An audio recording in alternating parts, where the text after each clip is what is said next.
ಈಗ ಅವರಿಬ್ಬರ ನಡುವಿನ ಸಂಭಾಷಣೆ.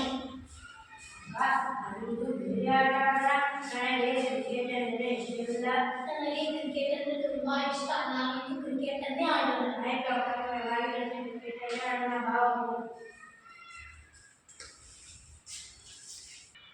ದೃಶ್ಯ 2. ಶ್ರೇಯಾ ಮತ್ತು ಭೂಮಿಕಾ ಒಡಹುಟ್ಟಿದವರು. ಅವರು ತಮ್ಮ ಅಜ್ಜಿಯ ಮನೆಗೆ ಭೇಟಿ ನೀಡುತ್ತಾರೆ. ಅಲ್ಲಿ ಟಿವಿ ಇರುತ್ತದೆ. ಅವರಿಬ್ಬರು ಟಿವಿಯಲ್ಲಿ ತಮ್ಮ ನೆಚ್ಚಿನ ಕಾರ್ಯಕ್ರಮಗಳನ್ನು ನೋಡಲು ಜಗಳವಾಡುತ್ತಿದ್ದರು. ಈಗ ಅವರಿಬ್ಬರ ನಡುವಿನ ಸಂಭಾಷಣೆ. ನನಗೆ ಟಿವಿಯಲ್ಲಿ ಕಾರ್ಟೂನ್ ಎಂದರೆ ಇಷ್ಟ. ನಾವಿಬ್ಬರು ಅದನ್ನೇ ನೋಡೋಣ. ಇಲ್ಲ ನನಗೆ ಟಿವಿಯಲ್ಲಿ ಸಿನಿಮಾ ಎಂದರೆ ಇಷ್ಟ. ಅದನ್ನೇ ನೋಡೋಣ. ಹಾಗಾದ್ರೆ ಅರ್ಧ ಗಂಟೆ ಕಾರ್ಟೂನ್ ನಂತರ ಸಿನಿಮಾ ನೋಡೋಣ.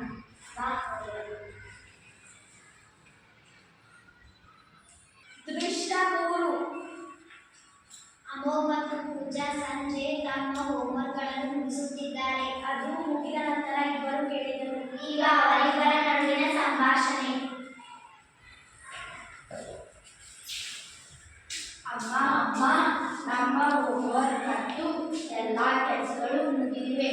ನಾವು ಹೊರಗೆ ಹೋಗಿ ಆಟ ಆಡಬಹುದೇ? ಇಲ್ಲ ಪೂಜಾ, ನೀನು ಮಾತ್ರ ಆಟ ಆಡಕ್ಕೆ ಹೋಗು. ಅಮೋಘ್, ನೀನು ತಂದೆ ಕೆಲಸಗಳಲ್ಲಿ ಸಹಾಯ ಮಾಡಲು. ಇನ್ನು ಮುಂದೆ ಯಾವುದೇ ಪ್ರಶ್ನೆ ಇಲ್ಲ.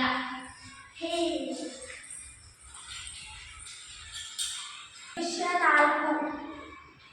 ಸಾನ್ವಿ ಮತ್ತು ಸಾಗರ್ ಕುಟುಂಬದೊಂದಿಗೆ ಹಳ್ಳಿಯಲ್ಲಿ ವಾಸಿಸುತ್ತಿದ್ದಾರೆ. ಭಾನುವಾರದಂದು ನೆರೆಯವರು ಊಟಕ್ಕೆ ಆಹ್ವಾನಿಸಿದರು. ಮಕ್ಕಳು ರಜಾದಿನದಂದು ತಮ್ಮ ಗೆಳೆಯರೊಡನೆ ಪಾರ್ಕ್ನಲ್ಲಿ ಆಟ ಆಡಲು ಬಯಸುತ್ತಾರೆ.